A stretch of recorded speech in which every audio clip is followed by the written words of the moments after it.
하나님의 말씀 여호수아 3장 1절에서 8절까지의 말씀입니다.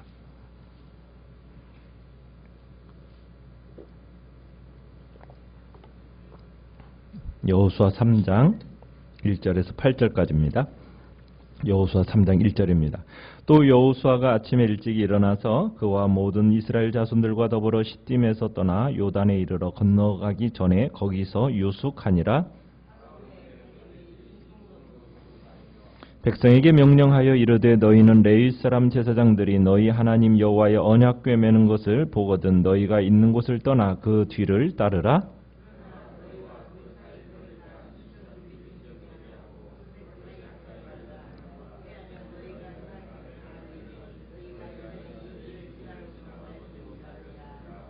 여호수아가 또 백성에게 이르되 너희는 자신을 성결하게 하라. 여호와께서 내일 너희 가운데 기이한 일들을 행하시리라.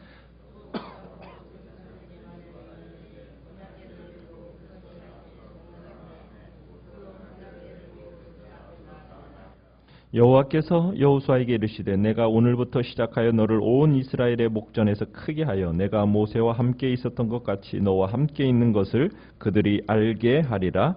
너는 언약궤를 맨 제사장들에게 명령하여 이르기를 너희가 요단 물가에 이르거든 요단에 들어서라 하라. 아멘. 오늘 말씀의 제목은 한 발 뒤로 물러서야 하는 이유라는 제목으로 말씀을 나눕니다. 이제 우리가 요단강 도하 사건을 이제 오늘부터 보는데요. 이 요단강 도하 사건은 홍해를 건넌 사건과 함께 이스라엘 역사에 있어서 가장 결정적인 순간에 속하는 사건이 요단강 도하 사건입니다. 이스라엘은 그 옛날 홍해를 건nom을 통해서 애굽에서의 노예 생활을 청산했습니다. 이제 이들이 요단강을 건너는 이 순간에는 어떻게 보면은 광야 생활은 그들은 반역과 방황의 세월이었는데 그 반역과 방황의 세월에 종지부를 찍는 순간이 바로 이 요단강 도하 사건입니다. 그러면서 여호와께서 허락하신 그 새 땅에 하나님의 백성으로서 생활을 이제 시작하게 된다라는 그 의미가 바로 이 요단강 도하 사건 속에 있는 의미입니다. 지금 여호수아와 이스라엘 백성들이 요단강의 경계선까지 와 있습니다. 요단강이 위치한 계곡은 너비는 좁게는 3km, 넓게는 23km에 달한다고 합니다. 강은 평상시에는 한 30m의 너비에 깊이는 한 1에서 3m 정도로 흐른다고 해요. 그렇지만 그래도 물살이 제법 빠르고 거칠기 때문에 그렇게 쉽게 건널 수 있는 강은 아니라고 합니다. 그런데 3대와 보리를 추수할 때쯤, 그러니까 약 2, 3월경 이때쯤에는 비와 또 북쪽에 위치한 그 헐몬산이라는 그 산 등에서 눈이 녹아내리면서 그 물로 인하여서 강이 범람한다고 합니다. 그러니까 지금 이 범람하는 시기에는 강이 보통 200에서 3000m 정도로 넓어지고 건너기가 거의 불가능해진다는 거예요. 그런데 지금 여호수아와 이스라엘 백성들이 지금 이 요단강을 건너려고 하는 시기가 바로 이 3대와 보리 추수하는 이 시기입니다. 그래서 이 범람하는 강은 건널 수가 없어요. 인간이 이게 도저히 건널 방법이 없는 겁니다. 인간의 힘으로는 어렵다라는 거예요. 정말 어려운 일이라는 거예요. 자, 근데 이때 하나님께서 1절에 보시면은 여호수아와 이스라엘 백성들로 하여금 3일 동안 강가에서 지체하게 하십니다. 시딤에서 이제 요단에 이르렀는데 2절에 보면 사흘 후라고 되어 있듯이 3일 동안에는 이스라엘 백성들로 하여금 그냥 요단강만 바라보기만 하는 거지 구체적으로 뭘 하도록 하나님이 일체 말씀을 안 하세요. 그래서 이 3일 동안 이스라엘 백성들은 그저 요단강을 가만히 쳐다보고만 있었던 겁니다. 여러분, 이 3일 동안 요단강을 바라보면서 무슨 생각을 했을까요? 지금 홍수로 범람하는 이 요단강 바라보면서 아마 많은 생각을 했을 겁니다. 무엇보다도 이 강은 지금 자신들의 힘과 자신들의 능력으로는 도저히 건널 수 있는 것이 아니다라는 것을 아마 새삼 깨달았을 거예요. 그러면서 오직 하나님 그분만을 의존하고 그분이 길을 열어줘야만 가능하다라는 사실을 아마 확신하는 시간이 바로 이 3일 동안의 기간이었을 것입니다. 도하를 준비하며 보낸 이 3일, 이것은 결코 낭비된 시간은 아닙니다. 이스라엘 백성들 하여금 인간의 무능함을 확인하고 오직 하나님만이 도우시고 하나님만이 하셔야만이 이 강을 건널 수 있다라는 것을 인지하면서 하나님을 더욱 의존하도록 만들어주는 그 시간이 바로 이 3일의 시간이었을 거로 보는 겁니다. 또한 이 3일을 지내면서 또 무엇을 하며 보냈을까? 강을 건널 때 먼저 앞서 가라고 하는 게 지금 뭐라고 되어 있습니까? 언약궤, 법궤죠. 하나님의 인재를 상징하는 이 법궤가 나아가도록 하는 것을 볼 때 이스라엘 백성들이 이 법궤와 함께 가기 위해서는 하나님의 진노를 사지 않아야 돼요. 그러려면은 몸과 마음을 준비해야 됩니다. 어떻게? 정결하고 경건하게 아마 이 3일 동안 정결하고 경건하게 자신들의 몸과 마음을 준비하도록 아마 이 시간들이 사용되어졌을 거예요. 그러니까 여호수아가 지금 이 요단강 도하를 앞두고 백성들에게 이제 성결을 요구합니다. 5절에도 가보면은 성결을 요구하는데 이것이 어떤 군사적인 작전이 아니라 그 순결과 경건을 요구하는 종교적인 행위를 지금 요구하고 있는 겁니다. 사람의 몸을 정결하게 한다라는 것은 옷을 깨끗하게 세탁한다라는 의미도 있고 또 어떻게 보면은 성관계를 절제해야 되는 그 일들이 포함이 되어집니다. 그러니까 하나님께 가까이 접하고자 하는 사람은 정결과 성결로 자신을 준비해 둬야 된다는 얘기입니다. 드디어 이제 3절로 가보시면 이제 강을 건너기 전날 지휘관들은 이제 진을 두루 다니면서 백성들에게 뭘 당부하고 있습니까? 레위 사람들, 제사장들이 언약궤를 메고 이제 요단강을 건너면은 이스라엘 백성들은 어떻게 하라고요? 그 뒤를 따라가는 겁니다. 자, 그런데 거리를 유지할 것을 지금 얘기하고 있죠. 어느 정도의 거리입니까? 4절에 보니까 그 사이 거리가 2000규빗쯤 되게 해라. 2000규빗이라고 하면 한 900m 정도 됩니다. 그 정도의 거리를 유지할 것을 지금 당부하고 있습니다. 하나님의 임재를 상징하는 언약궤에는 뭐가 들어있죠? 십계명이 적힌 돌판, 또 아론의 쌍난 지팡이, 또 만나 항아리 이렇게 들어있죠. 그러니까 이스라엘과 하나님과의 관계를 상징하는 이 세 가지 물건이 들어있습니다. 그리고 이 법궤는 장대에 꿰어서 제사장들이 메고 가야 되는 거예요. 절대로 절대로 손을 대서는 안 되는 거죠. 그리고 법궤와 거리를 두라는 거예요. 일정한 거리. 절대로 하나님을 앞서지 말라는 거죠. 거룩하신 하나님 앞에 가까이 가지 말라는 겁니다. 하나님을 앞서지 말아야 하는 이유는 뭐라고 되어 있느냐면 4절 끝에 보면 그렇게 되어 있죠. 너희가 이전에 이 길을 지나보지 못했다. 너희는 가나안 땅에 한 번도 가본 적이 없기 때문이다. 그러나 누구는 그 지역을 다 알고 계세요. 하나님은 이스라엘 백성들과 달리 그 지역을 익히 다 알고 계시기 때문에 이스라엘의 낭패를 보지 않으려면 하나님이 인도하시는 그 지역을 누구보다도 잘 아시고 그분이 내주시는 길로만 가면 성공한다는 거예요. 이런 차원에서 일정한 거리를 두고 주님을 따르라고 명령하고 있습니다. 앞으로 이스라엘의 백성이 가나안 정복함에 있어서 어떻게 해야 하는가를 이제 보여주는 모형인 겁니다. 이스라엘 백성이 가나안 정복에 성공하려면 절대로 하나님을 앞서지 말아야 돼요. 하나님을 앞서가서는 안 돼요. 우리의 삶에서도 마찬가지예요.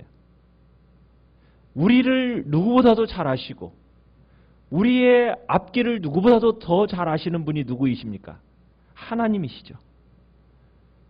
그러니까 우리의 모든 상황과 환경들은 나는 잘 모르고 그 모든 환경을 아시는 분이 하나님이세요.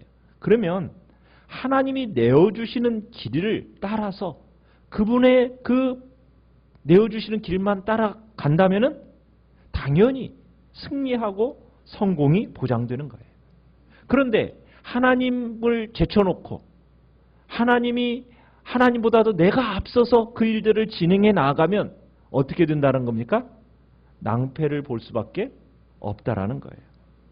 그래서 이스라엘 백성들에게 법궤가 먼저 앞서가도록, 하나님이 먼저 앞서가도록, 그리고 하나님이 내어주시는 길로만 가는 것이 승리와 성공의 길임을 우리에게 이야기하고 있는 겁니다.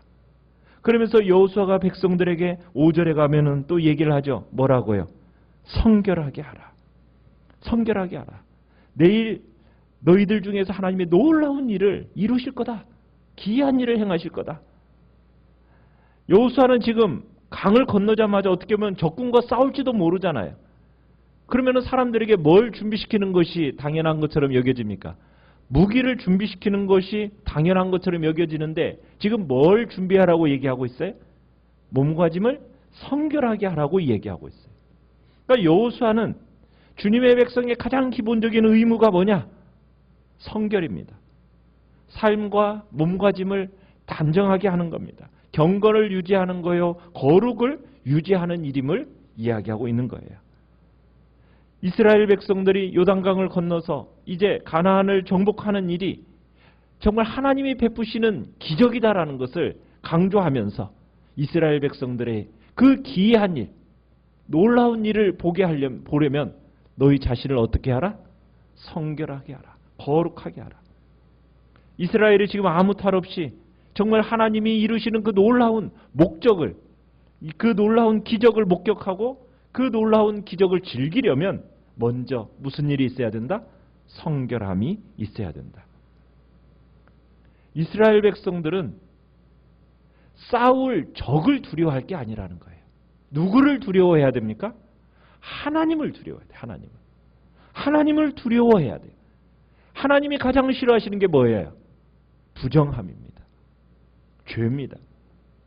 그렇다면 절대로 죄와 부정함에 자신이 정말 더럽혀지지 않도록 끊임없이 하나님 앞에서 경건과 거룩을 유지하며 살아가도록, 부정한 결과 하나님이 나에게 재앙을 내리시는 것이 더 무섭다라는 것을 기억하면서 언제든지 하나님의 임재를 특권을 누리기 위해서는 항상 우리 자신을 성결하고 거룩하게 하는 일에 힘써야 됨을 이야기하고 있는 겁니다. 드디어 이스라엘이 요단강을 건너는 그 역사적인 날이 밝아져 왔습니다. 이 역사적인 순간, 그런데 상황과 여건은 좋지 않아요. 범람합니다. 이 도하할 강이 평상시에는 그다지 넓지 않고 물도 많지 않은 그런 강이 지금은 사람이 도저히 건널 수 없는 지금 홍수로 범람하는 지금 강이 되었어요. 이제 부모들이 홍해를 건넜던 그때처럼 이번에도 하나님께서 기적을 베풀어 주셔야만 하는 겁니다. 그래야 이스라엘이 이 요단강을 건널 수 있는 거예요. 그러니까 오직 하나님만 의지해야 되는 겁니다. 오늘 우리들도 마찬가지예요. 하나님을 의지해야만 우리가 살 수 있는 겁니다. 항상 이 사실을 우리가 기억해야 되는 거죠. 그러면서 6절에 이제 요단강 도하를 앞두고 제사장들에게 법궤를 매게 하고, 그 법궤를 맨 제사장들이 발을 어떻게 해요? 요단강에 들여놓는 것으로부터 이제 시작이 되어집니다. 법궤를 맨 제사장들이 제일 먼저 강을 건너는 것. 왜요? 하나님이 앞서가셔야, 그리고 하나님이 길을 열어주시는 곳을 따라서 백성들이 가야만, 그래야만 성공과 승리가 있기 때문에 가나안의 지형과 지리에 낯선 이스라엘 백성들이 이 지역을 익히 하시는 하나님, 그 하나님이 앞서가셔야 되는 거예요. 하나님을 내가 앞서가는 것, 그것은 무모한 짓이라는 겁니다. 하나님보다 앞서 가는 결국에는 결국에는 낭패가 있어요. 오직 정말 앞서가시는 하나님, 우리는 그분의 뒤를 따라가면서 그분의 인도를 받아야 됩니다. 오늘도 우리는 우리의 삶을 살아가면서 하나님의 뒤를 따라가시길 바랍니다. 절대로 하나님을 앞서가는 그 자리에 우리가 있지 않기를 바랍니다. 자, 강을 건너는 날 하나님께서 여호수아에게 이제 이 날에 있을 일을 통해서 어떤 놀라운 일을 일으키실 것인가 7절에 이제 그 목적을 설명하고 계십니다. 뭐라고 얘기하냐면 당신이 그러니까 하나님께서 모세와 함께 하셨던 것처럼 여호수아와 함께 하신다라는 사실을 이제 이스라엘 백성 모두로 하여금 알게 해주겠다라는 거예요. 그래서 이스라엘 백성들로 하여금 여호수아 네가 정말 이스라엘의 지도자로 세워졌다라는 사실을 보여주겠다. 모든 사람에게 보여주겠다. 지금 선언을 하고 계십니다. 여호수아 스스로가 스스로를 높이는 게 아닙니다. 하나님께서는 높이실 때까지 사람은 기다리는 거예요. 요즘 사람들은 열심히 자기를 알려야 된다고 그러죠. 피할 건 피하고 알릴 건 알려야 된다고. PR 시대라고 얘기하는데 스스로를 광고해야 된다라고 얘기하는데 여러분 그러나 성경은 그렇게 얘기하지 않습니다. 명예와 존귀라는 것은 누가 주시는 거라고요? 하나님이 주시는 거라고요. 하나님이. 그래서 우리는 그냥 하나님이 맡기신 일이라면 그냥 묵묵히 그 일을 열심히 하다 보면 언젠가 하나님께서 우리를 높여주실 날이 올 거라는 거예요. 그냥 스스로를 높이기 위해서 스스로를 자기의 위치를 사람들에게 알리기 위해서 애쓸 것이 아니라 하나님 앞에서 하나님이 맡겨주신 일을 순종하면 하나님께서 때가 되면 높여주신다는 거예요. 지금 이날 여호수아가 온 이스라엘 백성들 앞에서 존귀하게 될 거라고 지금 주님은 말씀하고 계시는 거예요. 어떻게 보면은 이스라엘 백성들에게는 이 요단강 도하 사건이 역사적인 순간이기도 하지만 동시에 하나님께서 여호수아를 백성의 지도자로 세우셨음을 공개적으로 확인해 주는 날이 또한 바로 이 날입니다. 그래서 여호수아에게는 더없이 개인적으로 기쁜 순간이 되는 거죠. 이때까지 이스라엘 백성들에게 혹시라도 참으로 여호수아의 지도력에 대한 어떤 부정적인 견해가 조금이라도 도사리고 있었다면 이 요단강 도하 사건과 함께 모두 사라질 거라는 거죠. 하나님께서 정말 여호수아가 바로 새로운 모세라는 사실을 이제 온 천하에 알려주고 선언하는 날이 바로 이 날이 될 거라고 지금 7절에서 이야기를 하고 있는 겁니다. 재미있는 사실은 뭡니까? 하나님이 여호수아를 통해서 백성들에게 어떤 놀라운 괄목할 만한 어떤 기적을 베풀어서 지도력을 부각시키는 게 아닙니다. 여호수아가 한 일은 뭐예요? 그냥 온 백성들에게 지도자들에게 명령하고 준비시킨 것밖에 없어요. 그러니까 여호수아가 이 권세를 잡게 되는 게요. 그가 무슨 업적을 이룩해 가지고 그 업적을 통해서 높아지는 게 아닙니다. 그냥 하나님이 이루신 일에 대해서 하나님 앞에서 그냥 순종하는 것밖에 없어요. 이거 하라 하면은 하는 거예요. 그러니까 하나님께서 모세를 통해 주신 그 율법의 말씀을 순종한 결과로 얻어지는 게 뭡니까? 명예입니다. 권세입니다. 그러니까 하나님께서 여호수아를 높이는 것은 그가 스스로 위상을 높이기 위해서가 아니라 하나님이 그와 함께 하심을 입증함을 통해서 하나님께서는 여호수아를 이스라엘 백성들 속에서 높이시는 거예요. 우리는 내가 어떤 놀라운 일을 해야 사람들이 나를 높여주기가 아니라 내게 주어진 말씀 한 말씀 한 말씀 그저 순종의 길을 걸어감을 통해서 내가 하는 일은 그냥 그 말씀대로 순종하는 거예요. 그것이 결국 하나님이 나를 명예와 존귀케 하시는 방법이라고 보여주고 있는 겁니다. 이제 이스라엘 백성들의 가나안 정복이 시작이 됩니다. 그건 무기가 아닙니다. 결국은 여호와 하나님의 임재를 앞세우는 어떻게 보면 가나안 정복의 시작임을 보여주고 있습니다. 가나안 점령 이건 하나님의 사명이지만 그러나 절대로 하나님을 앞서가서는 안 되는 것이요. 중요한 것은 무엇입니까? 자신을 성결하게 하는 거예요. 그것이 가장 중요하다는 겁니다. 우리가 일이 중요한 게 아닙니다. 무엇이 중요할까요? 성결함이요, 하나님의 뜻을 아는 것이 먼저입니다. 신앙의 연륜이 오래되어지고 교회에서 직분이 맡으면 맡을수록 우리는 일을 앞세울 경우가 있습니다. 일이 중요한 게 아닙니다. 중요한 것은 나 자신을 먼저 하나님 앞에서 거룩하고 성결하게 하는 일이요.